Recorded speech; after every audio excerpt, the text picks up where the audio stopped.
Hemorragia de la segunda mitad del embarazo.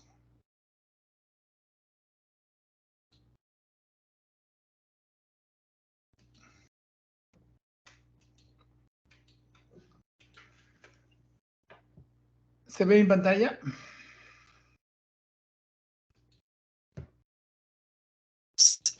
Sí, doctor. Ok. Entonces, en primer término, decirles que la competencia que van a adquirir ustedes al término de esta clase es diferenciar las principales causas de hemorragia de la segunda mitad del embarazo, ¿no? Conocer los factores de riesgo asociados a esta, diferenciar básicamente lo más importante, lo más frecuente es entre DPP y placenta previa, o sea, desprendimiento de placenta y lo que es placenta previa, conocer el manejo adecuado de las hemorragias de la segunda mitad del embarazo y conocer las complicaciones de estas. Este es el tema que vamos a ver. Vamos a una introducción, una definición, las causas de la hemorragia de la placenta previa, algo sobre placenta creta, que es la placenta anormalmente adherida. Vamos a ver el desprendimiento prematuro de placenta, el famoso DPP, la basa previa, la rotura uterina y la rotura del seno marginal. De todo vamos a ver el cuadro clínico, diagnóstico, complicaciones, manejo y tratamiento. Bueno, esta parte la vamos a pasar en áreas del tiempo. Decirles que el 5% de los embarazos, en el 5% de los embarazos se producen hemorragias antes del parto, ¿no? 1,2% son por placenta previa, 1% por TPP y 2,8% son por causas indeterminadas que no se logran determinar, ¿no? La hemorragia de la segunda mitad del embarazo son responsables de 20 a 25% de todas las muertes perinatales.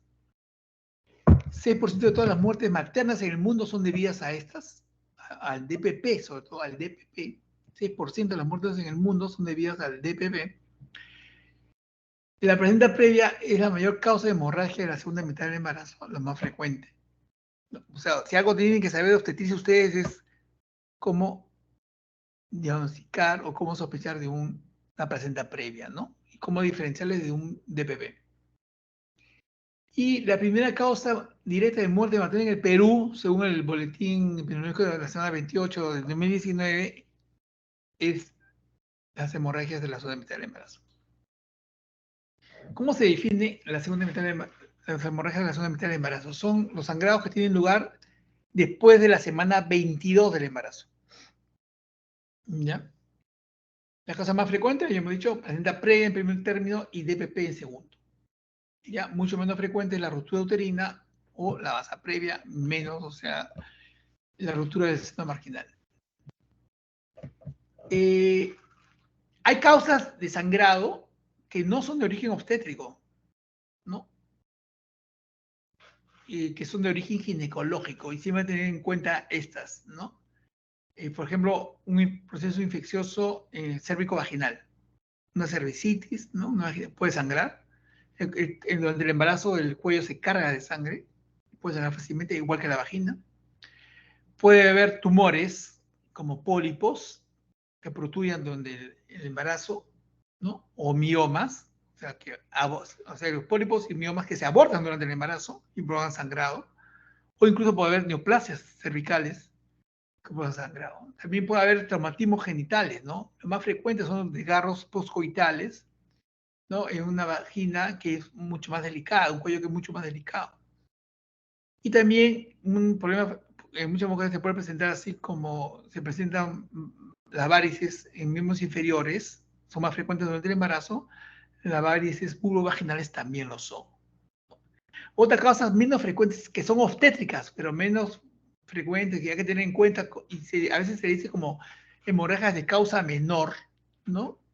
Diferentes a la placenta previa al DPP o la rotura uterina y a la base previa al seno marginal, puede haber sangrado con el inicio del trabajo de parto, puede haber un pequeño sangrado, a veces con pre de moco, pues, y hay un sangrado, ¿no? Y a desgarros cervicales producidos durante el trabajo de parto también te puede dar un sangrado, ¿no? Sobre todo si el empuja antes de tiempo. En primer término vamos a ver lo que es la placenta previa, ¿no? La definición de placenta previa va a ser cuando la placenta, una porción de la placenta o cualquier porción de la placenta ocluya el OSI, el orificio cervical interno, ¿no? Cuando el orificio cervical interno está ocluido, tapado por la placenta, es una placenta previa, ¿ya? En el pasado se hablaba de placenta previa total y parcial. Eso ya no se debe hablar porque estaba referido a una clasificación clínica en la cual la placenta previa no era diagnosticada antes del término, tercer trimestre, o sea, la placenta o en pretérmino, pero no había ecografía. Entonces, hacer el tacto vaginal, el examinador tocaba la placenta, ¿no? Entonces, la clásica frase, se tacta colchón placentario, era la frase. Yo he alcanzado esa época, cuando era el CEO interno, se tacta colchón placentario. Era una cosa muy riesgosa porque podía ser sangrar bastante. Y a veces se tocaba parcialmente el colchón y parcialmente se tocaba la cabeza. Entonces ahí se decía placenta previa parcial. Y la marginal se tocaba un borde de la placenta. ¿Ya? Entonces ahora lo que está establecido es que solamente hay placenta previa, el OSI está tapado, porque el OSI es un punto, ¿no? No vamos a permitir que haya dilatación para saber si está parcialmente tapado, no. ¿Ok? Y también se habla de placenta baja. Placenta baja es la placenta que no cubre el OSI, pero se encuentra, ¿no?, cercana al OSI hasta una distancia de 20 milímetros al OSI o 2 centímetros. Y eso se le llama placenta baja. Lo que antes se le llamaba esa placenta marginal, ¿no? Entonces solamente ahora se debe hablar de placenta previa o placenta baja, ¿ya? Los gringos han acuñado un término placenta previa mayor, por decir a la placenta que cubre el OSI, y placenta previa menor a la placenta baja. Por si acaso les digo porque van a encontrar esos términos, ¿ya? Esta es la clasificación clínica clásica que les decía, y estaba referida al examen vaginal y uno tocaba, hacía el tacto y tocaba la placenta previa total, o sea, tocaba el colchón placentario. Y esta era la parcial, o sea, parcialmente se tocaba placenta y también se tocaba la cabeza fetal. Y la vaginal en el borde. Eso ya no se usa más. ¿Ok? Y también había una clasificación ecográfica. Se hablaba de placenta previa total que cubría el OSI. Cualquier porción que cubría el OSI era total. Y se hablaba de placenta de implantación baja o inserción baja. Y la marginal, la que estaba al borde, a no más de 20 milímetros del OSI. Y había una inserción baja lateral, la que estaba entre 20 a 50 milímetros del OSI, ¿no? ¿Por qué se ha dejado usar esto? Porque la medicina basada en evidencia ha mostrado que la placenta que está por encima de los 20 milímetros del OSI no ocasiona problemas a la presentación del feto, ni ocasiona sangrados, o sea, importantes, ni mínimo siquiera. O sea, se pensaba de que esto era, no, por eso se ha dejado de lado. Y solo hablamos de placenta baja, la que se encuentra hasta por lo menos 20 milímetros del OSI, ¿ya? O sea, entre no cubrir a 20 milímetros. La incidencia es 1 en 200 partos, la placenta previa, y es responsable del 20% de la hemorragia del tercer trimestre de la gestación. Factores de riesgo: antecedente de placenta previa, antecedente de parto por cesárea, embarazo múltiple, multiparidad, edad materna avanzada, tratamiento de infertilidad, aborto previo, antecedente de procedimiento quirúrgico intrauterino, asociado a tabaquismo, a consumo de cocaína, está más asociado a feto masculino que femenino, y está más asociado a la raza que no sea blanca. ¿Ya? Ustedes verán que acá, antecedente de procedimiento quirúrgico, tratamiento de infertilidad, o sea, la placenta previa va asociada a cicatrices en el útero, ¿no? Y a veces a falta de espacio, como en la gestación múltiple, falta de espacio, ¿no? Por ejemplo. Entonces, la fisiopatología tiene que ver con presencia de áreas subóptimas de endometrio en la cavidad uterina superior, debido a cirugías o embarazos anteriores, ¿no? Que por medio de una implantación del electrofluorato en la cavidad uterina inferior o su crecimiento unidireccional hacia esta, ¿no? Y también va asociada a la existencia de un área de superficie placentaria particularmente grande. Por eso hemos hablado de multiparidad. O sea, la superficie placentaria es como en los vasos múltiples, ¿no? O en la respuesta a una perfusión útero-placentaria reducida, entonces la placenta va a buscar las mejores áreas para implantarse y se implanta fuera del fondo posterior, porque normalmente la norma inserta es fúndico posterior. ¿Okay? Características clínicas: hay que sospechar en toda gestante que tenga más de 22 semanas con sangrado indoloro. Es una característica importante, ¿ya? El sangrado de la placenta previa es indoloro, no duele, solo sangra. Pero 10 a 20% puede estar asociada a contracciones uterinas, pero eso no es lo usual. Lo corriente, lo general, es que haya sangrado sin dolor. La otra cosa importante es que el sangrado es de color rojo rutilante. Rutilante significa brillante. Sangre viva, como se dice. Eso es clásico de la placenta previa. Ya, eso es lo usual, lo corriente. No, pero yo he visto... Sí, pero eso es la excepción. Lo usual, lo corriente, lo común es que sea sangrado indoloro, rojo rutilante. Característico de la placenta previa. Ahora, 1/3 de las pacientes sangran antes de las 30 semanas. Y eso va a llevar a mayor morbilidad. 1/3 sangra entre 30 y 36 semanas. Un 20% por primera vez sangra más allá de las 20 semanas, de las 36 semanas, perdón. ¿Ya? Y 10% llegan a términos sin sangrar. Estas hay que tener mucho ojo. Cuando la placenta previa llega a términos sin sangrar, hay que sospechar de que está la placenta anormalmente adherida y por eso no sangra. O sea, que haya acretismo placentario. En cuanto al diagnóstico, ¿no? Se va a simplemente identificar que el OSI está cubierto por la placenta. Y eso lo hace el estudio ecográfico, que inicialmente puede ser transabdominal, ¿no? Pero el transabdominal, cuando la placenta es anterior, es fácil ver generalmente si cubre o no cubre el OSI. Pero cuando la placenta es posterior, no se ve si cubre o no cubre el OSI. Entonces ahí resulta imprescindible la ecografía endovaginal. La endovaginal sí te va a decir exactamente si está cubierto el OSI o a qué distancia del OSI está la placenta. ¿Ya? Entonces, puede haber una tasa de rango falsa o positivos, ¿no? En la ecografía abdominal para decir que es placenta previa y no lo es. Y en la ecografía endovaginal te va a descubrir si está o no está cubierto el OSI. Y si no está cubierto, ¿a qué distancia está el OSI? Entonces, el gold estándar del diagnóstico de la placenta previa es la ecografía endovaginal. ¿No? Tiene una sensibilidad de 87.5, una especificidad de 98.8, un valor predictivo positivo de 93.3 y un valor predictivo negativo de 96.6. O sea, es una excelente prueba. O sea, cualquier prueba que tenga estos valores es una excelente prueba. ¿Ya?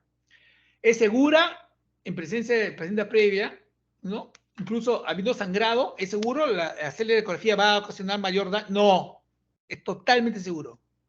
Y hay que tranquilizar a la paciente porque a veces piensan, no, pues estoy sangrando, no pasa nada. El traductor va a ir al fondo vaginal posterior. ¿Ya? Y el uso de resonancia magnética debe reservarse para el estudio de la placenta anormalmente adherida, o sea, cuando hay acretismo placentario. Pero ahora la ecografía ha superado la resonancia magnética. ¿Ya?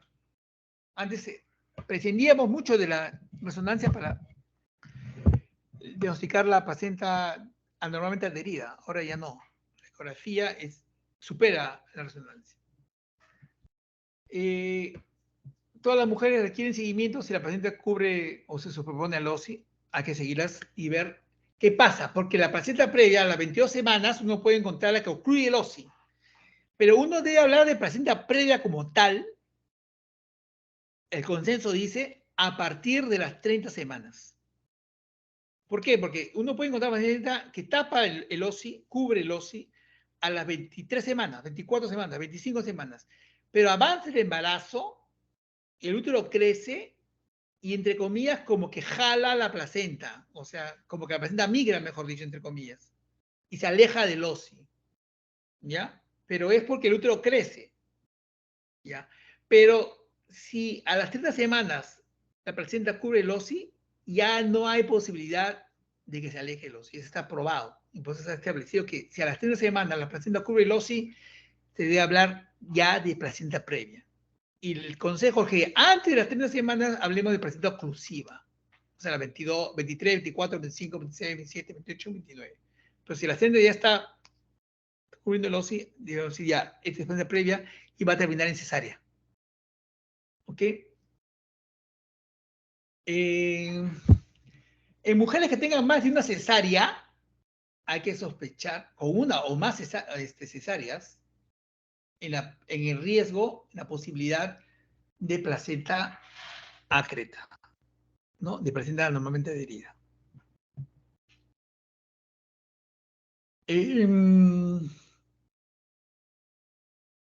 Ahora, si hay sospecha de acretismo placentario, ¿en qué momento se debe definir si lo es o no lo es?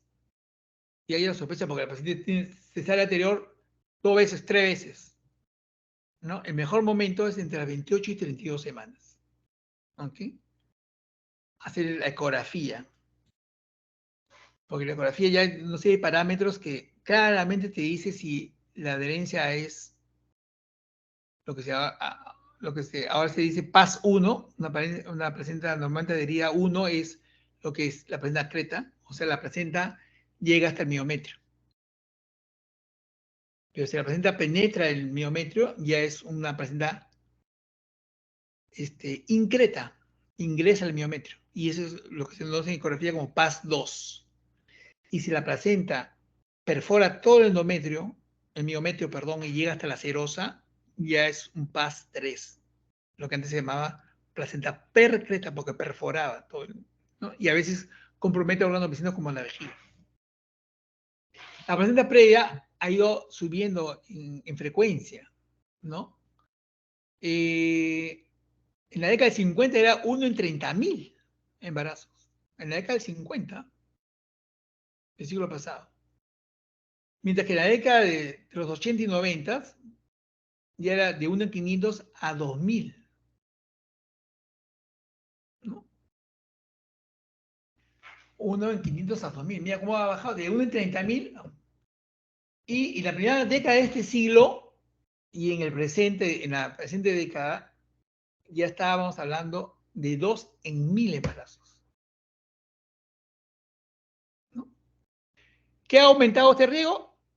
La ocurrencia de la cesárea, de tanta cesárea. El 10% de probabilidad de placenta acreta si hay una cesárea. 10% de riesgo. Pero si hay más de 4 cesáreas, 60% de riesgo.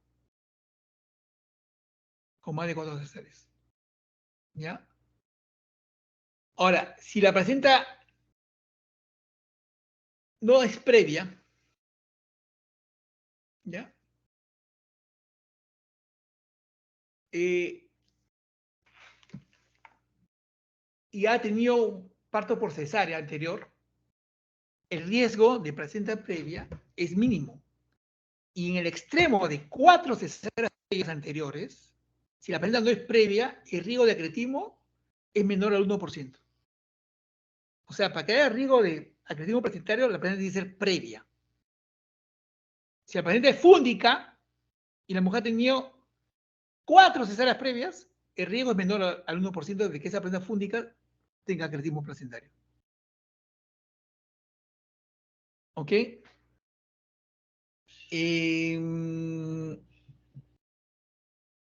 Ahora, cuando se habla en la clasificación ecográfica, hay placenta previa, pero no hay acretismo placentario, se habla de, van a escuchar el término ustedes, PAS 0. PAS viene de placenta anormalmente adherida, espectrum placentario anormalmente adherido. De ahí viene el PAS, del inglés. ¿Ya? PAS 1 es la placenta acreta. PAS 2, la placenta increta. PAS 3, la placenta percreta. PAS 0 es placenta previa, pero no hay signo de adherencia normal. ¿Cuál es la fisiopatología? Es la adherencia normal por ausencia de la adhesiva basal parcial o completa y el desarrollo incompleto de una capa de fibrina, que es la capa de Nitabush, de forma que la línea de separación fisiológica entre la capa esponjosa de adhesivo y el metro está ausente. O sea, esta capa de Nitabush es la ausencia de esta, o parcial o total, hace posible de que haya adherencia normal, ¿no? Puede afectar a uno o varios cotidianos o incluso a toda la placenta, constituyendo la placenta acreta, focal, o parcial o totalmente, o total, ¿no? O sea, puede haber acretismo parcial en todas sus variedades, ¿no? No toda la placenta, y a veces toda la placenta, ¿no? Acá vemos, mire, esto es lo normal. Esto es lo normal. La placenta llega, este es el endometrio. Cuando hay acreta o el paso 1, la placenta va a llegar al miometrio. Cuando lo infiltra, es increta al miometrio. Y cuando lo perfora en toda su extensión hasta la serosa o órgano vecino, es la percreta. Esta es una placenta acreta, pero este no es este es el fondo. O sea, pero no. Borren eso. Acá está la serosa, acá está el miometrio y acá está la placenta. Es una placenta acreta. Acá, esta es la del fondo. Mire, esta placenta es una cosa rara, ¿no? Una placenta que está, no es baja, no está en el polo inferior del útero, sino está en el fondo uterino y ha penetrado. Eso es lo que es raro, ¿no? La incidencia de esto es muy rara, ¿no? O sea, cuando vemos una paciente que tiene cesárea anterior 2 veces, 3 veces, 4 veces, pero la placenta no es previa, respiramos tranquilos. Ah, ya. No va a ser placenta acreta. Porque es muy raro, ¿no? Y como les he dicho, menos del 1% para 4 cesáreas previas con placenta fúnica. Este sincreta ha penetrado la placenta el músculo uterino. Y este secreta ha penetrado todo el músculo hasta la serosa.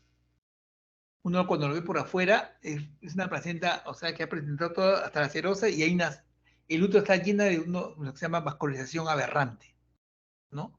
Sangra mucho. Hay todo un protocolo de manejo de estos pacientes porque en realidad la extracción de feto normalmente se hace por el segmento uterino, ¿verdad?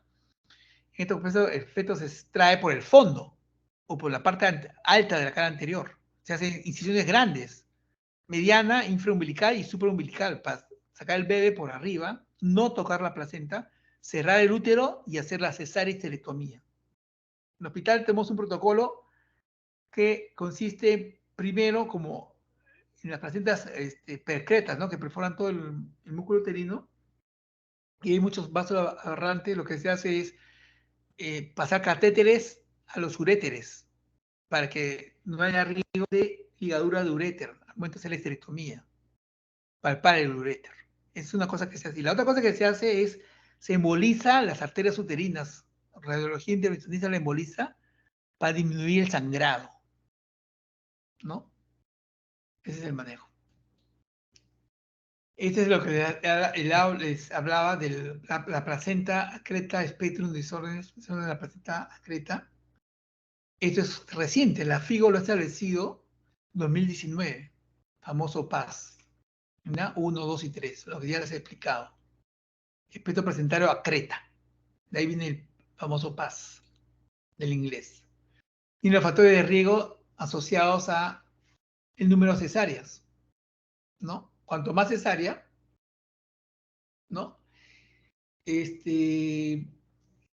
más riesgo, ¿no? La combinación de placenta previa con cesárea anterior va a ser la placenta previa. Estas son imágenes ecográficas en la que se ve la placenta previa. Miren cómo hay un plano que se pierde, que es normalmente.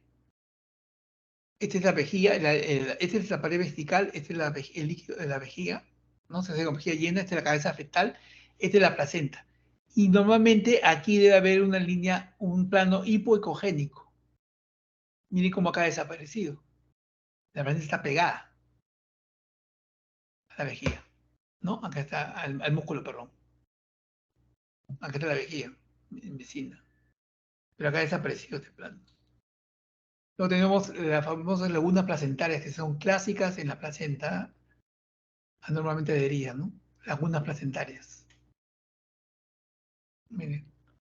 Cuando lagunas placentarias puede haber lagunas placentarias en la superficie, pero no en el interior o en la base, ¿no? Eso es clásico en las placentas anormalmente adheridas. Luego tenemos la introducción de la pared vesical. Eso es normal, mira, acá está la pared vesical, mira, lineal, bonito. Y miren a cómo protruye la placenta a la pared vesical o se interrumpe. Miren la pared vesical cómo se interrumpe. Entonces, cuando mire cómo se ve acá y miren cómo se ve acá. Entonces, cuando uno ve esto, dice, uy, la vejiga también está infiltrada. De hecho, hemos tenido pacientes que sufren de hematuria durante el embarazo, ¿no? Viene uno por emergencia por hematuria y uno que piensa que es una cistitis, ya, y no para, no para. Lo mandas a la urología para que le hagan una citoscopía, pensando en pólipo y todo, pero tiene cesárea anterior, sospecha de placenta precreta. Y se ha visto en la citoscopía, ven vellosidades en la mucosa vesical. Ha infiltrado hasta la vejiga. Entonces, hemos tenido casos así en la almenara que terminan, hay que entrar con el urólogo para que el urólogo corte la vejiga, corte toda esa porción y haga una neovejiga. El casamiento miometrial, miren acá cómo se ve el endometrio claramente y cómo acá ha desaparecido el miometrio. Ha desaparecido. Bulto placentario, o sea, el bulto protruye la vejiga. Miren cómo es acá, miren cómo acá protruye el bulto. O una masa esofítica focal. O al Doppler hay una hipervascularización retroplacentaria. Esto es lo normal, miren acá. Incluso a veces se ven los vasos como perfora, se ven, miren, los vasos se llaman vasos puentes, se llaman. Están entrando de la placenta a la vejiga. O sea, hay una tormenta de flujo. ¿Ok? Bien. Se asocia a la placenta previa a mala presentación. O sea, afecto, puede ser asociado a situación transversa, afecto podálico, ¿no? Por el gran volumen que ocupa la placenta en el polo inferior del útero, ¿no? Se asocia a inserción velamentosa del cordón, o sea, el cordón no se inserta en la torta placentaria misma, sino en borde. Se asocia a RCU, porque puede haber competencia por la vascularización, y se asocia a embolia de líquido amniótico. ¿No? En el manejo hay que determinar si la placenta previa se resuelve con el aumento de la edad gestacional. Eso es lo que les decía. Hay que ver si la placenta asciende, entre comillas, asciende. O en realidad no asciende, el útero crece y se la lleva. Hay que buscar reducir el sangrado, que no sangre a la paciente, ¿no? Entonces, para ello hay medidas profilácticas como decirle que no haga esfuerzo físico, que no sube y baja escaleras, que no puje, que no cargue peso, ¿no? Y hay que reducir el riesgo de parto prematuro. De hecho, la principal causa de muerte fetal en la placenta previa no es por la placenta previa, porque la placenta previa, el sangrado anemiza el feto. La placenta previa anemiza a la madre, pero no el feto. La principal causa de muerte perinatal no es por el sangrado de la placenta previa, sino es por la prematuridad que obliga, la placenta previa obliga a sacar a los bebés muy prematuros. Y esa es la principal causa de muerte de estos de estos fetos, o sea, es la prematuridad, que obliga al sangrado, ¿no? Hay que evitar las relaciones sexuales y el ejercicio, obviamente. ¿Y cuándo se combina el embarazo? El embarazo, la placenta previa no complicada, o sea, que no haya otro factor obstétrico que obligue a acabar el embarazo antes de tiempo, como por ejemplo retardo de crecimiento o preeclampsia, ¿no? Que te obliga a acabar el embarazo antes de tiempo. ¿Cuándo se debe acabar el embarazo? Cuando no hay esos problemas, ¿no? En la placenta previa, que no sangra, ¿no? Debe acabarse entre las 36 a 37, 6 días. Y en la placenta previa que tiene historia de sangrado, que se ha sangrado entre el embarazo una vez, dos veces, tres veces, debía acabarse a las 36 semanas. ¿Ya? En la que no ha sangrado donde el embarazo, entre 36 a 37 semanas, 6 días. La que ha sangrado a las 36 semanas. Es una emergencia obstétrica la placenta previa sangrante. La meta en el tratamiento va a ser mantener a la gestante hemodinámicamente estable, ¿no? Y determinar si el parto ya es necesario por cesárea o se puede esperar. ¿Ya? Entonces, como todo mujer, esta paciente que sangra, hay que hospitalizar a la paciente, monitorizarla, hay que controlar monitoreo de funciones vitales, ¿no? Controlar la diuresis horaria, en caso de sangrado mayor, puede llevar al shock, ¿no? Hay que estimar la pérdida sanguínea, cuánto sangrado sino para reponerla, y hay que hacer estudios laboratorios pertinentes, ¿no? Y eso incluye hemograma completo, perfil de coagulación y pruebas cruzadas, o sea, para cruzarle sangre, porque tenga sangre preparada. La paciente con placenta previa necesita sangre preparada y debe haber depositado sangre en el banco. ¿Ok?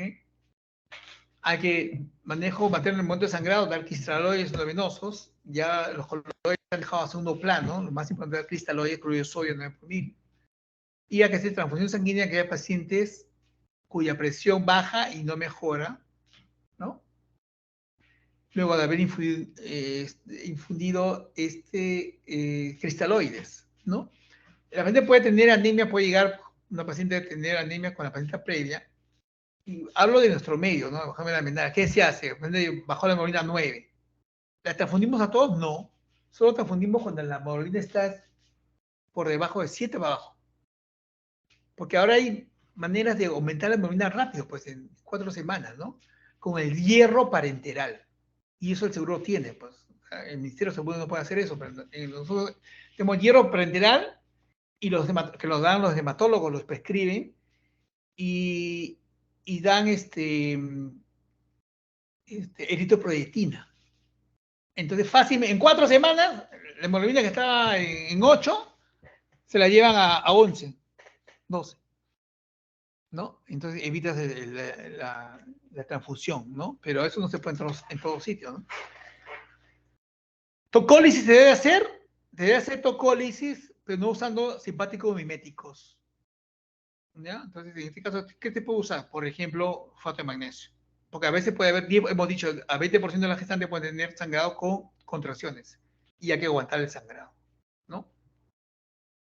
Ahora, no hay que hacer tocólisis profiláctica. Eso no existe. O sea, como tiene placenta previa, voy a evitar que tenga contracciones. Entonces, le doy tocolíticos. Le doy difilipino cada 6 horas, aunque no tenga contracciones, para que no tenga. Eso no se ha probado que sea una conducta correcta. ¿Okay? Solamente cuando hay contracciones se debe hacer y no dar simpático mimético, o sea, no dar Materlac, ritrodrina, que es el simpático mimético más usado, ritodrina, ¿no? No usamos sulfato de magnesio, por ejemplo, o nifedipino. ¿Ya? Está contraindicado usar indometacina, que es un buen tocolítico, pero sabemos que altera el perfil de coagulación, ¿no? También se puede utilizar la tocólisis para ganar tiempo, para madurar el feto con corticoides, ¿no? Es una cosa que se puede hacer. O sea, hay que usar corticoides. Entre la semana 24 y 34 hay que dar corticoides para madurar el pulmón fetal. Sabemos que tiene paciente que no vaya a término, ya sé que no va a esperar a que sangre para darle, ¿no? Se puede dar profilácticamente. ¿Ok? Entre 24 y 34 semanas. Ahora, dice, no se debe administrar esteroides a mujeres asintomáticas o para aquellas cuya primera hemorragia es después de 34 semanas. O sea, después de 34 semanas ya no se justifica dar corticoides. Indicaciones para cesar de emergencia, cuando hay alteración de la frecuencia cardíaca fetal, cuando la hemorragia materna es refractaria con riesgo de la vida de la mujer, ¿no? Después de que sangran y sangra bastante y vuelve a sangrar, después utilizamos reposo adulto y siguen sangrando, hay que acabar el embarazo. Y si el sangrado es significativo después de 34 semanas, ya no se justifica prolongar el embarazo, ya hay que acabarlo. La vía de parto, ya, en general, acá le voy a decir, el parto paciente oclusiva es cesárea.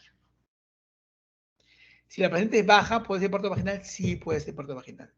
Si es que el trabajo de parto no provoca a que sangre la paciente.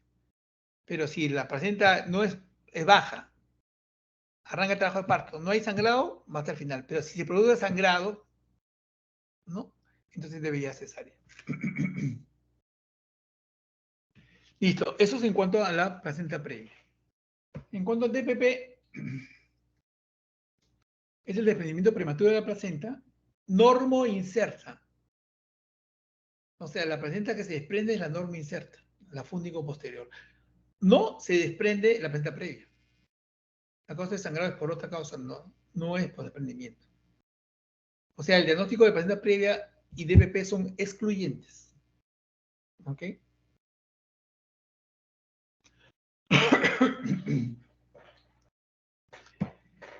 La definición dice desprendimiento prematuro de la placenta, no inserta, que consiste en la separación de la placenta, no inserta en el orificio cervicouterino, o sea, no la placenta previa.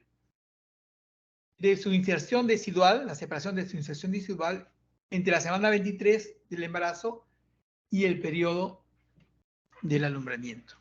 O sea, la que se ha desprendido antes, porque la placenta debe desprender posterior al nacimiento, ¿verdad?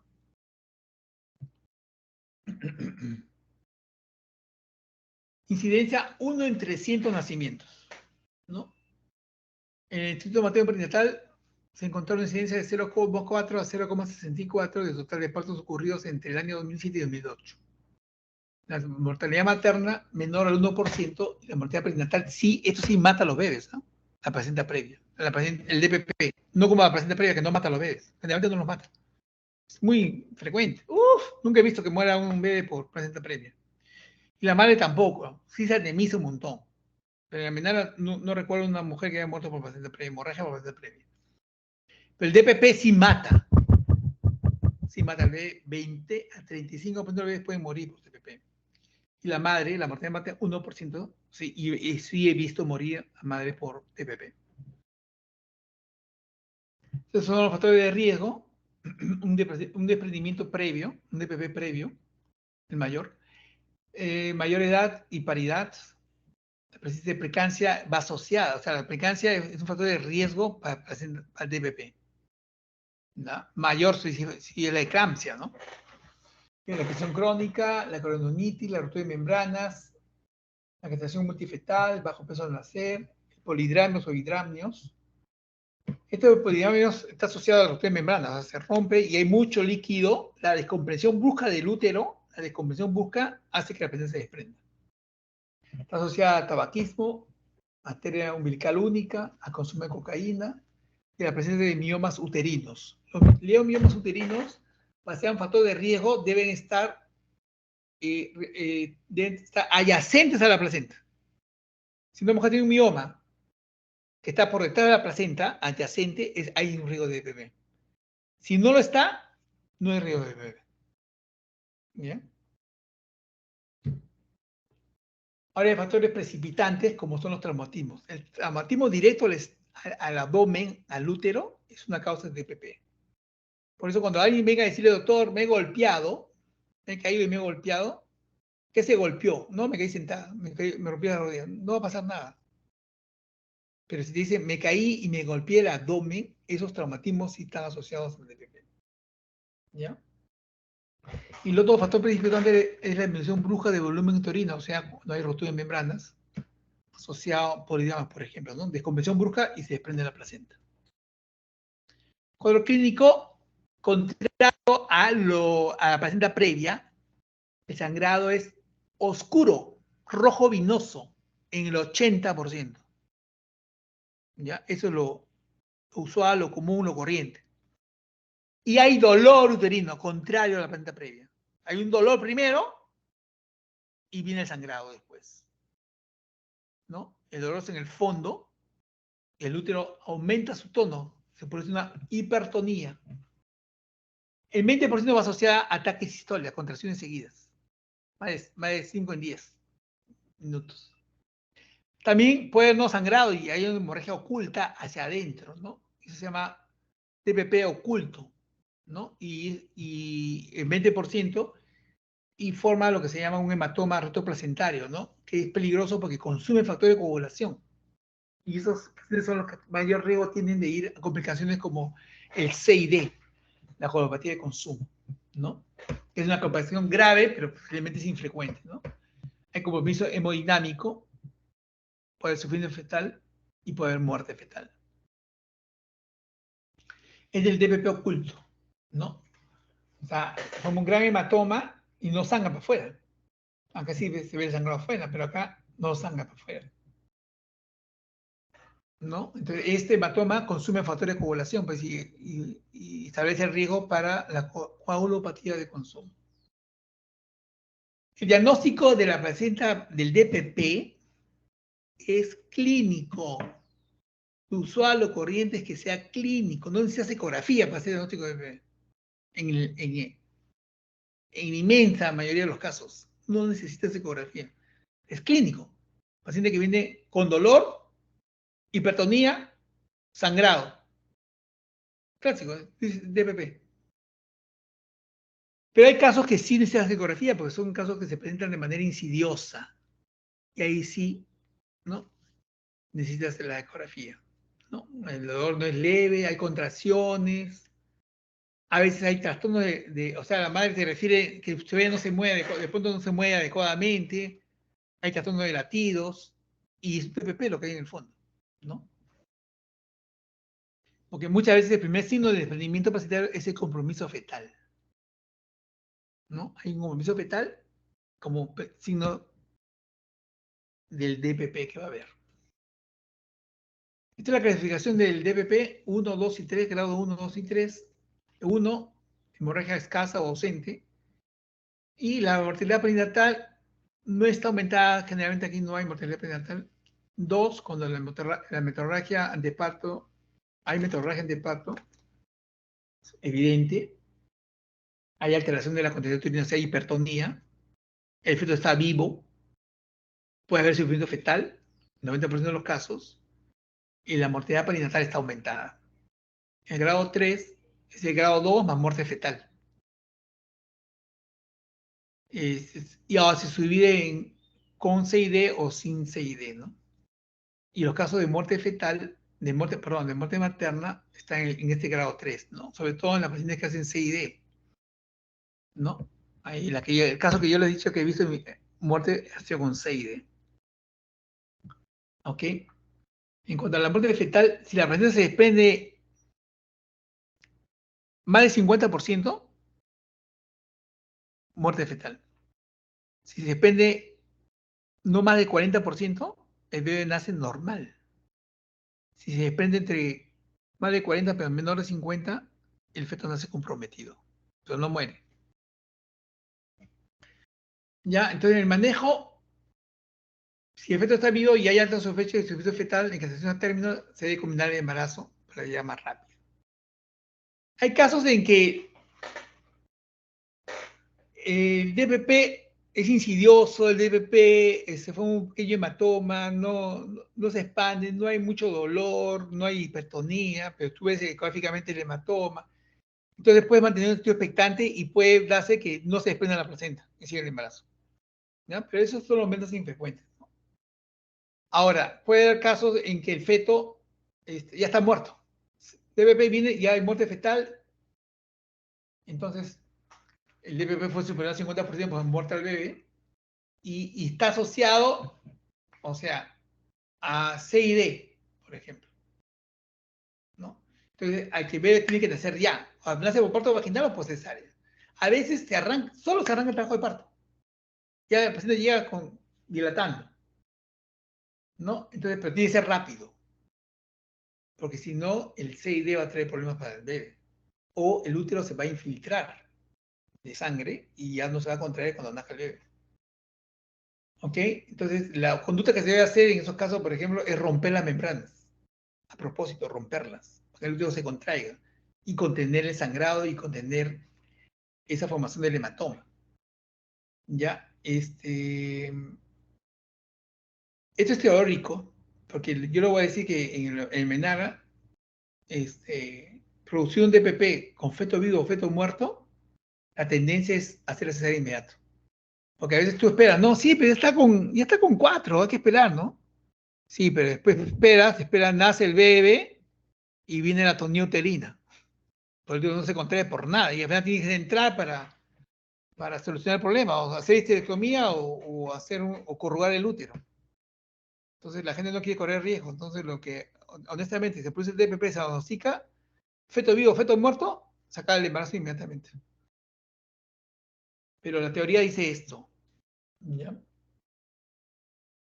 Producía el nacimiento del bebé, el problema está cuando ha habido sobre todo formación de hematoma retroplacentario, entonces el útero se puede infiltrar de sangre. Al infiltrarse de sangre se forma el útero que se llama el útero de Cuvalier.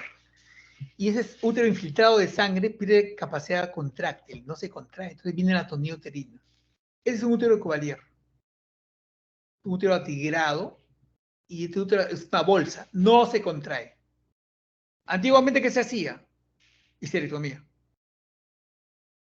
Pero ahora apareció a finales de los 90, en 2000, la técnica de corrugamiento uterino, que Lynch describió. O sea, corruga el útero, y después han salido variantes como la de Hyman.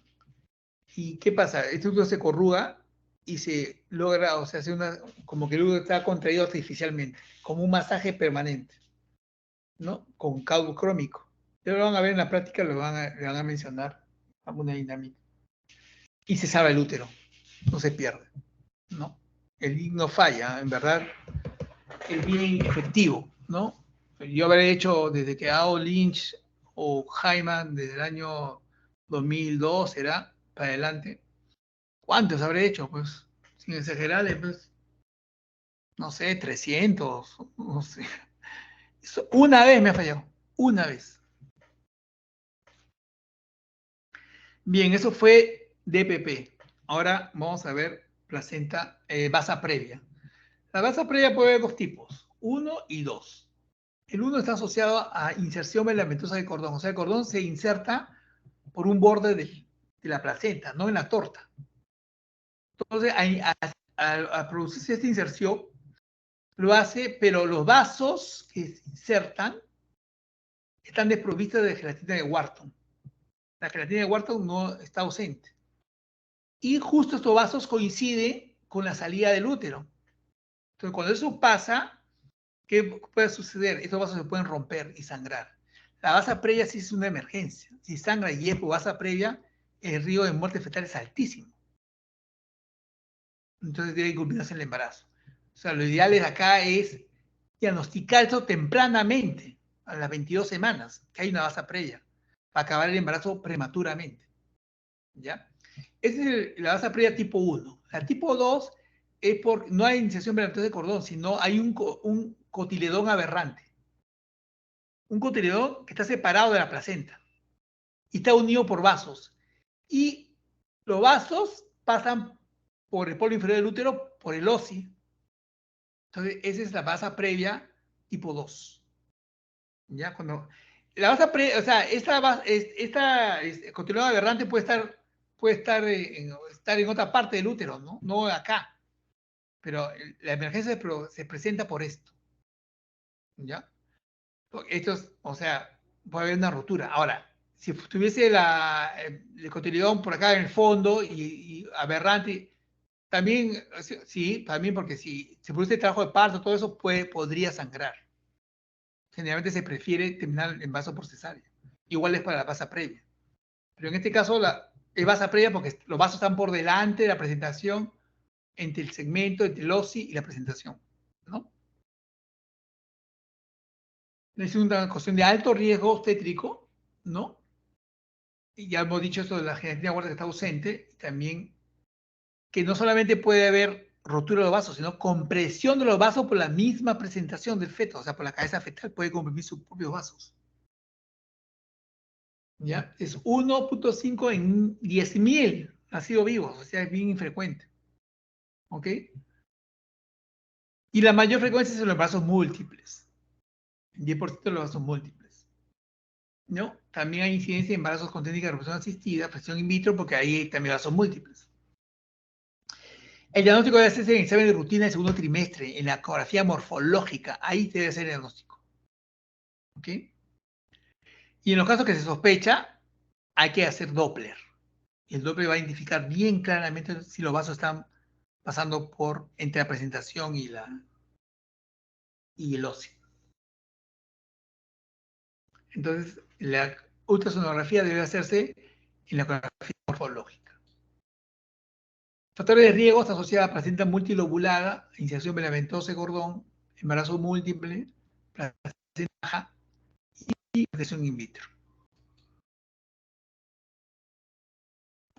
Las mujeres embarazadas que presentan factores de riesgo de base previa deben ser exploradas con ecografía intravaginal y doble color.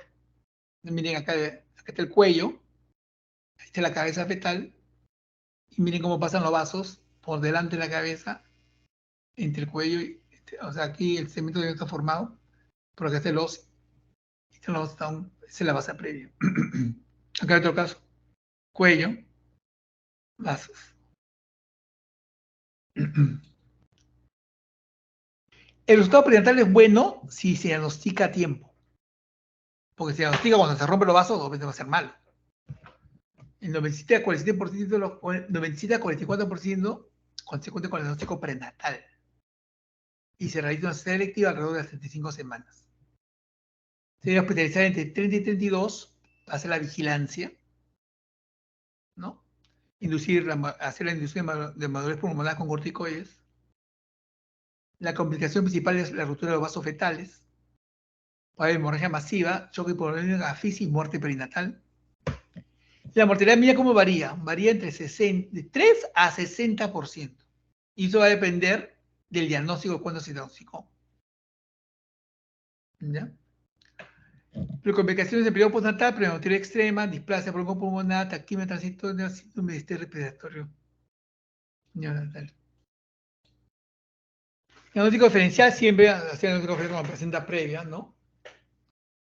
Y también hay que hacerle el diagnóstico diferencial con la presentación funicular, o sea, con la presentación del cordón, la ubicación del cordón por delante de la presentación, ¿no?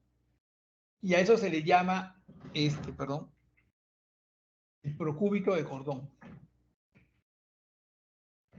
¿No? Cuando el cordón está por delante de la presentación de la cabeza, cordón, por delante de la cabeza, y después viene el segmento, viene el cuello uterino, y ahí está el cordón, eso se llama, si las membranas están íntegras, se llama procúbito de cordón. Si las membranas están rotas, se llama prosidencia de cordón. Y si las membranas están rotas y el cordón se sale a la vagina, eso se llama prolapso de cordón. Si el cordón está a los lados de la cabeza, de segmento y la cabeza, ¿no? Con membranas íntegras o rotas, eso se llama laterocidencia de cordón. Ya hago la salvedad de eso, ¿ya? Entonces, a veces el cordón puede estar en procúbito y tú ves, no es basa previa, sino que el cordón está por delante. Y la única manera de diferenciarlo es con el Doppler. El Doppler va a dibujar el cordón perfectamente. ¿Okay? Tratamiento, hay que hacer monitorización prenatal para detectar la compresión del cordón, ¿no? Hay que hacer NST 2 veces por semana a partir de semana 28 a 30. Hospitalizar para monitorización continua o NST cada 6 a 8 horas en la semana 30 a 32. ¿Ah? Miren. bien temprano. Darle corticoides para mover al feto y hacer la cesárea activa entre 34 y 36 semanas. Eso va a depender de cómo está la situación, ¿no? Yo no llevaría a término una masa previa. Honestamente, yo creo que todos los niños de 35 semanas, ya el 99.5% de los niños no tienen problemas para respirar. Yo a los 35 acabaría cualquier embarazo que tenga riesgo de, por ejemplo, esto de sangrar, ¿no? Cesárea de urgencia, ¿cuándo? Cuando hay una ruptura prematura de membranas, te obliga, porque va a haber compresión de cordón, de vasos, perdón. Si hay sangrado ya, si sangrado, el sangrado va a ser del cordón, es del bebé, ahí no sangra la madre. ¿No? Si sangra los vasos de la placenta, la placenta es un órgano fetal, el sangrado del bebé, y eso puede matar al bebé. Y si hay estado fetal, compromiso del estado fetal, también hay que acabar el embarazo. Bien, eso fue en cuanto a la base previa. En cuanto a la rotura uterina, es un fenómeno poco frecuente. Se presenta en 1% de las gestantes con cesárea previa y en 0,006% de gestantes sin antecedentes cesárea. Mire, infrecuente, o sea, totalmente infrecuente, ¿no? ¿Eso qué significa? Ya no se ve la rotura uterina espontánea, porque el factor de riesgo más importante para la rotura uterina espontánea era la obstrucción de parto. Pero como ahora la cesárea está, pues, o sea, al alcance de todos, o casi al alcance de todos, es raro que tú veas una ruptura espontánea por un trabajo de parto obstruido. Tal vez en provincia, en medio rural, puedes ver eso, ¿no? La mortalidad materna del 1 al 13%, dependiendo de dónde estés, y la mortalidad fetal del 74 al 92%. Esto sí es importante, ¿no? ¿Qué pasa? Cuando se rompe el útero, se abre el útero, el feto sale de la cavidad uterina, sale hacia afuera. Al salirse el feto, ¿no? Se descomprime el útero, ¿y qué pasa? Se desprende la placenta y se muere el feto. La mortalidad materna en ruptura sin cesárea previa es 20 y 40%, ¿no? O sea, 2 a 4 mujeres de 10 se mueren si el útero se rompe sin cesárea previa, porque cesárea previa significa que el útero se ha roto sin cicatriz previa, o sea, ha sido una obstrucción de parto y se ha roto el útero. Entonces ahí el sangrado es importante, porque no es que sangra el segmento. Cuando hay cesárea previa, la ruptura es en el segmento. Incluso, hablando estrictamente, no sería una ruptura, sino sería una descensa de la cicatriz previa de la cesárea. O sea, abierto. O sea, no se cerró. Claro que es una ruptura, pero está habiendo una cicatriz. Si no hubiese cicatriz, o sea, se estuviese rompiendo el útero, ¿no? Es que es más grave. Y cuando se rompe el útero, sangra un montón. Por eso la muerte está asociada a ruptura sin cesárea previa, 20-40%. Están los factores de riesgo, ¿no? Obviamente las cicatrices, sea por cesárea, sea por miomectomía, ¿no? Y algunos otros traumatismos que se pueden ocurrir, por ejemplo, antes del parto, o sea, por iatrogenia, por uso de oxitocina, prostaglandinas, por ejemplo, ¿no? O si se ha hecho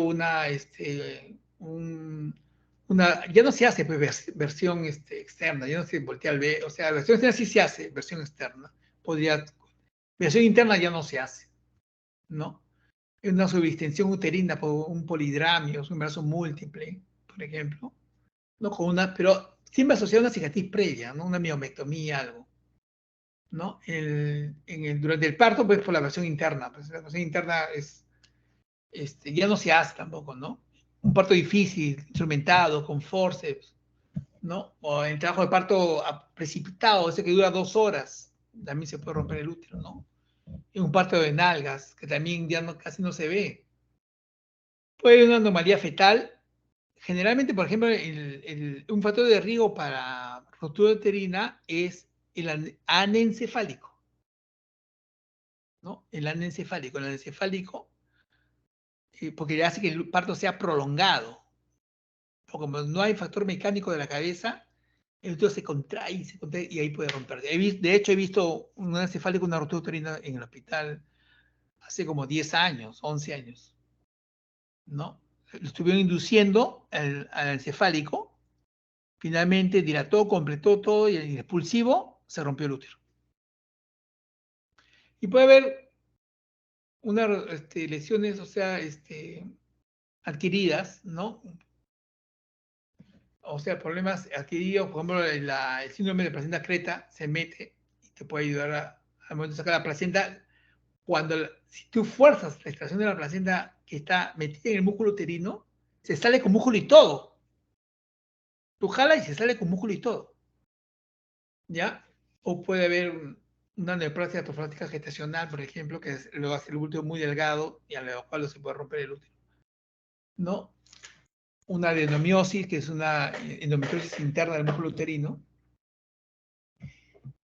Y bueno, esas son algunas de las causas más frecuentes de rotura uterina, ¿no? Pero de hecho, el principal factor es la cirugía del útero. También puede haber traumatismo del útero mismo, ¿no? Que rompa el útero, ¿no?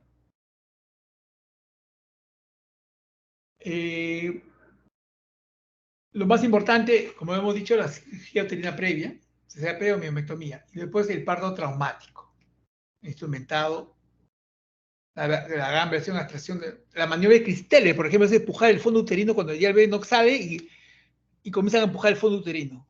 Eso puede provocar una ruptura uterina, ¿no? O en la distosia de hombro, al manejar una distosia de hombro, también se puede provocar una ruptura uterina, o un parto podálico, si lo hubiese.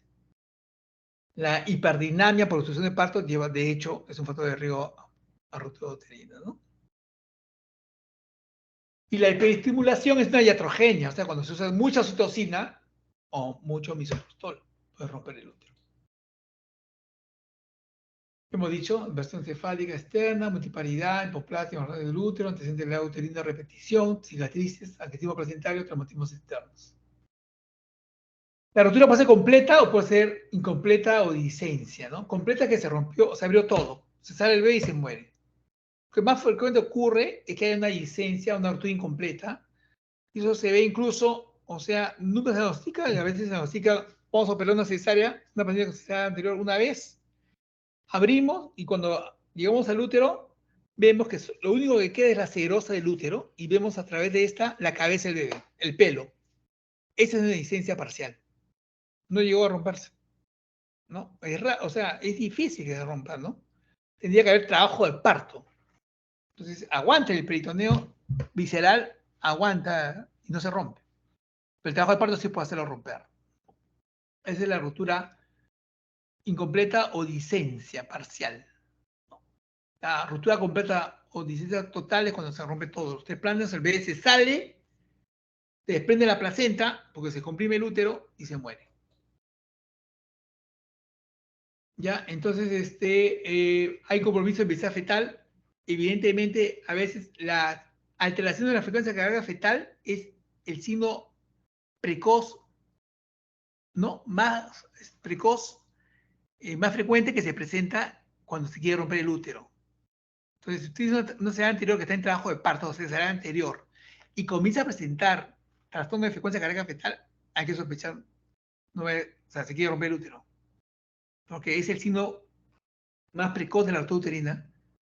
En la cesárea previa se le da oportunidad de parto vaginal. ¿Ok? La disminución de evidente de la contracción cesárea dinámica uterina, cesárea previa y cesárea dinámica uterina, no insistir, no métele oxitocina, ¿no? De repente se quiere romper el útero. Hay que ponerse en alarma, ¿no? Si la presentación asciende, estaba en 0 o más 1 y de pronto está en menos 2, ¿cómo va a subir? La única explicación es que el útero se ha roto.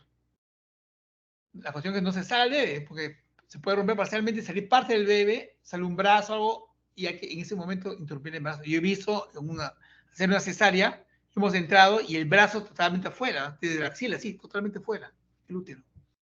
Si se sale todo, se desprende la placenta y se acabó. ¿Ok? Y las partes fetales son fácilmente palpables en la clínica. ¿Bien? Y también puede haber un dolor abdominal agudo y de gran intensidad punzante que se produce en el momento de la rotura. También puede haber sangrado de pronto, hematuria. Si está en trabajo de parto con hematuria, hay que sospechar que se ha roto el útero. ¿Ya?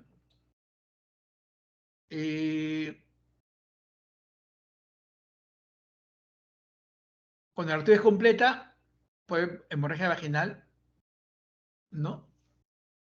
Importante, compromiso hemodinámico, taquicardia, hipotensión, shock. Puede haber lesiones vesicales y ureterales, por eso que puede haber hematuria. Y a veces puede estar asociada a trastornos de coagulación. ¿Cuáles son los signos de inminencia de rotura uterina? ¿Cuánto yo debo decir, uy, que esto se va a romper? ¿No? Cuando hay un dolor localizado en el hipogastrio, en el segmento inferior del útero. Durante y después de la contracción hay un dolor ahí. Que no es la contracción, sino pasa la contracción y sigue doliendo. ¿Ya? Y tú tocas, palpas y la paciente siente dolor. Luego, cuando hay elevación del anillo de tracción de Bandel. El anillo de tracción de Bandel es este anillo, ¿no? Acá ven ustedes, se fue un anillo, o sea, acá. O sea, como que el útero tiene una cintura. Ya, este anillo debe estar a esta altura. Si hacemos esta línea entre el ombligo y el pubis, en 3/3, debe estar a la altura del tercio medio con el tercio inferior. Pero acá, ¿dónde está? El tercio medio con el tercio superior. Ha subido, se ha elevado el anillo de retracción de Bandel. Ese es un signo de ruptura uterina. En el caso que les cuento de que del anencefálico que tuve experiencia de que se rompió el útero, lo sospeché por esto, por la elevación del anillo de Bandel. ¿Ok? Luego hay aumento de la contracción uterina, puede haber hiperdinamia, pudiendo llegar a la tetania del útero, ponerse, o sea, una hipertonía total. Se pueden palpar los ligamentos redondos, tensos, duros, dolorosos, a los lados. Eso se llama el famoso signo de Frommel. A los lados, en los flancos se siente el ligamento redondo. Y la paciente se muestra inquieta, taquicárdica, ansiosa. ¿Ya? Esos son signos de inminencia de ruptura uterina. Ya cuando la ruptura es incompleta, o sea, ¿qué puede pasar? Nada. O sea, generalmente no pasa nada. ¿No? O sea, no provoca mayor intervención. ¿No? A veces puede un poco de sangrado todo. Y antiguamente cuando hacíamos, la mujer con cesárea previa daba a luz por parto vaginal, después del parto vaginal revisábamos el segmento uterino. Metíamos la mano y la otra mano por encima de la pared abdominal. Íbamos hasta el fondo y buscábamos tocarnos los dedos. Bajamos así paralelos, bajamos los dedos. Cuando llegábamos a la ruptura, ¿no? Si nos tocábamos los dedos, sospechábamos de que se había abierto el útero. Entonces, a veces que se decía, pucha, se ha abierto, sí, acá se siente. Entrábamos a abrir, se abría, ¿y qué pasó? Nada, no sangraba nada. ¿Y qué veíamos? La licencia parcial. Nada más que la licencia parcial, nada más. Tenía peritoneo íntegro. Entonces se dejó de revisar. La medicina base de evidencia, en los 90 era común hacer la revisión uterina después del parto vaginal en cesárea previa. Se dejó de revisar. Al día de hoy ya nadie revisa el útero, porque no pasa nada. La evidencia demuestra que no pasa nada. ¿Ok? Ahora, el riesgo de ruptura va a estar asociado al tipo de incisión que se ha hecho en la cesárea previa, ¿no? Si la cesárea es clásica, si hay incisión, entonces el riesgo de subsul puede llegar hasta el 10%, ¿no? La incisión vertical baja, 1.2% a lo sumo. Pero si la que hacemos normalmente, que es la incisión transversal baja, es bajísimo la posibilidad de que se abra, se rompa el útero. Entonces, si la ruptura es incompleta, no hay problema, mayor problema, ¿no? Hay consecuencias mínimas para la madre y el feto, ¿no? Pero siempre la paciente hay que tener una buena vía, una plánula 18, ¿no? Y vigilar que no haya signo de hipovolemia, ¿no? Con dolor de dirección horaria, o sigue una para la madre. monitoreo de funciones vitales, interconsulta UCI, ¿ok? Cuando la parálisis es total, o sea, cuando la ruptura es total, sí, no hay problema porque cuando es total no te das cuenta porque ves sale el útero y tú lo vas a flor de piel. Y ahí sí hay sangrado importante, todo es una catástrofe es eso. El tratamiento específico, bueno, antes del diagnóstico de inminencia de ruptura uterina, hay que tener el parto por cesárea lo más rápido posible, ¿no? Si yo tengo inminencia de ruptura uterina, tengo que tener el embarazo por parto vaginal, ¿no? Ya cuando se diagnostica la ruptura uterina en intraparto, no se ha roto el útero. Como les cuento el caso del anencefálico, hay que hacer una laparotomía inmediata, pues, traer al feto y tratar que el feto que salga del útero, si no se va a morir, ¿no? Y después se hace la reparación quirúrgica. ¿Se va a hacer histerectomía? No, se va a reparar, se va a cerrar, ¿ok? Eso es todo en cuanto a la rotura uterina. Y por último, la rotura del seno marginal. El seno marginal es un grupo de venas dilatadas alrededor, lagos venosos alrededor de la periferia de la placenta, ¿no? Es un canal venoso que bordea el círculo de la periferia de la placenta, ¿no? Y eso se puede romper, ¿no? Durante el parto o al inicio de la dinámica uterina, ¿no? En el 60% a 70% de los casos. Pero puede ser antes del parto también. Entonces son pacientes, los clásicos son pacientes que han descartado todas las posibilidades de sangrado, TPP, paciente no hay nada de eso, y la paciente está con contracción y sangra, sangra, sangra, sangra. Entonces ahí recién por descarte decir, puede ser una ruptura del seno marginal y sangra todo el trabajo de parto. ¿Ok?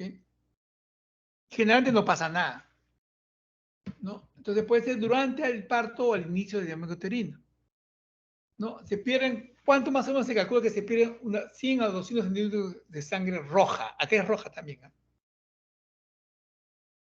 Entonces, esto sería, como dice ahí, como un desprendimiento prematuro de la placenta, pero menor, del borde, solamente del borde nada más. No ocasiona sufrimiento fetal o materno. El útero se relaja bien entre contracción y contracción. Y en 1 o 2% de los casos graves puede darse 1 o 2% de mortalidad perinatal. O sea, yo nunca he visto una muerte perinatal por ruptura de seno marginal. Y como les digo, es por descarte. Tú sospechas, sí, este es por... A veces tú dices, ¿qué es eso? Y no es eso, es el cuello que se ha desgarrado y es lo que ha sangrado. Pero cuando sale la placenta, tú te das cuenta que ha sido el seno marginal, ¿no? Si pasa eso en el trabajo de parto, la mejor conducta es romper las membranas.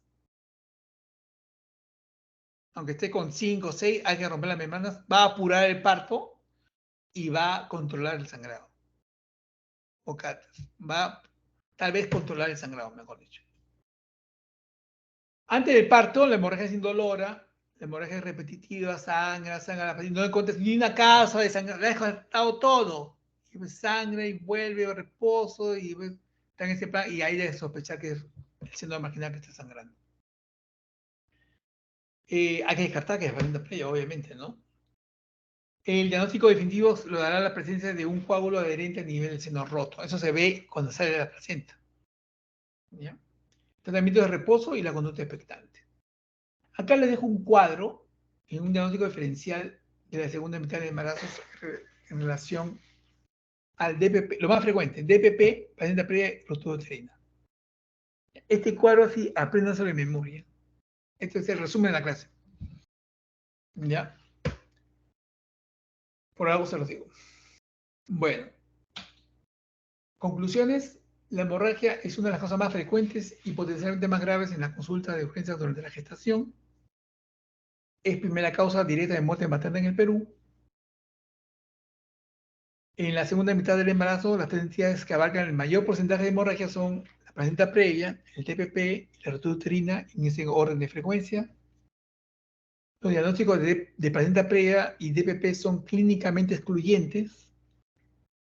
La relación entre placenta previa y acretivo placentario es directamente proporcional al número de cesáreas previas. La hipertensión materna se asocia a un mayor riesgo de DPP. La ruptura uterina es un fenómeno poco frecuente. En la base previa, el resultado prenatal es bueno cuando el diagnóstico es prenatal y la ruptura del seno vaginal normalmente no condiciona sufrimiento materno o fetal. ¿De qué va? De esta es la bibliografía de esta clase. El Huila de Schwartz, Necker y el maestro peruano Pacheco Romero. Bien, qué bárbaro. ¿Alguna pregunta?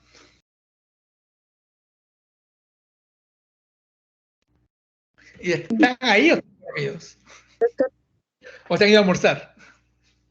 doctor, ¿Quién pregunta? ¿se escucha? Sí, te escucho. Doctor, cuando usted menciona que la causa más frecuente de la rotura uterina son las cirugías del útero que se ha tenido, eh, una paciente que ha tenido 2 cesáreas previas y lo más probable es que este último embarazo también termine en una cesárea, ¿cuál es el manejo en esta paciente que va en su tercera gestación con 2 cesáreas previas, doctor? No, o sea, en nuestro medio, según la teoría, cesárea previa una vez se le puede dar oportunidad de parto vaginal. Y en algunos sitios, a la cesárea previa 2 veces, también se le podría dar oportunidad de parto vaginal, ¿no? Pero en la mayoría, en nuestro medio, la cesárea previa 2 veces va a cesárea iterativa, o sea, se repite la cesárea. Toda paciente con cesárea anterior 2 veces va a una nueva cesárea. En la recomendación de que podría ir a cesárea, la cesárea anterior 2 veces, ¿no? Es si es que la paciente llega en trabajo de parto con dilatación avanzada. Entonces, tiene 2 cesáreas previas, ha llegado a término, ha arrancado trabajo de parto hasta 16 semanas, viene por emergencia y ya está con 7. Ya está en trabajo de parto. A ese le podría dar oportunidad de parto vaginal. Pero en nuestro medio hay la tendencia a operar a todas las 2 veces, aunque esté con dilatación avanzada. A veces hay asistentes que a veces está con 9. No. Pues piensa que en el pulsivo va a romper el útero, ¿no? Hay ese temor, ¿no? Pero, o sea, la oportunidad solo se le da absoluta, se le da una vez. Puede ir a oportunidad de parto vaginal. 2 veces o más va a cesárea. Ahora, ¿en qué momento se planifica la cesárea? No se debe operar antes de las 38 semanas. Según la guía clínica de salud, debe operarse a las 39 semanas. Ahora viene el riesgo, no, pero ¿cómo vas a esperar a 39 semanas? Se va a romper el útero. No es cierto, pues. Nunca hemos visto que se rompa el útero. Para que se rompa el útero tiene contracciones. O sea, si la paciente viene de 37 con contracciones, ya con prueba de trabajo de parto, obviamente ya esa paciente no debo decir, no, espérese, vuelva, venga cuando esté con. No, ya la operas. Y se acabó el asunto. ¿Estás satisfecha por la respuesta o una precisión, una Sí, repregunta? doctor. Muchísimas gracias.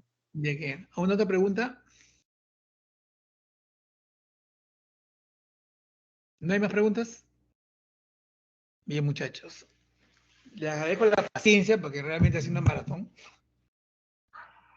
Espero que los conceptos hayan quedado claros.